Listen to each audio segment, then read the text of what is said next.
ষড়যন্ত্র চলছে, এই ষড়যন্ত্রকে প্রতিহত করতে হলে রাস্তায় নামতে হবে, ঠিক কিনা বলেন?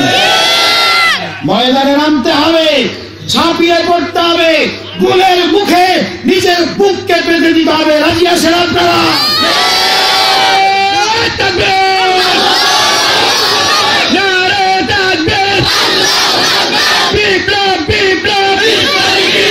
বাংলাদেশের ভবিষ্যৎ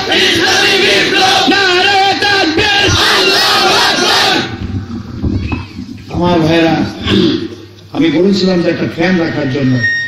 সমস্ত শরীরটা ভিজে গেছে, মাথা থেকে শুরু করে পা পর্যন্ত। প্রত্যেকটা মাহফিলে আমি বলি যে আপনারা চেয়ারের পিছনে একটা ফ্যান রাখবেন, তাহলে সমস্ত শরীরটা আমার ভিজে গেছে, আর ভিজে গেলেই ঠান্ডা লেগেই গলাটা বসে যায়। আমার ভাইরা, এই পৃথিবীতে আল্লাহর দ্বীনের সঙ্গে যারা বিরোধিতা করে এরা কি ভালো মানুষ?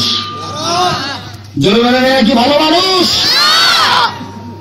আল্লাহ রাব্বুল আলামিন কোরআনে কারিমে বলছেন, وَكَذَلِكَ جَعَلْنَا لِكُلِّ نَبِيٍّ عَدُوًّا مِنَ الْمُجْرِمِينَ।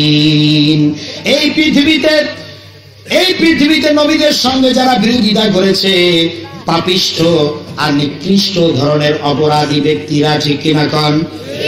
জোরে কন, ঠিক কিনা? এটা কার কথা? আল্লাহর কথা। যে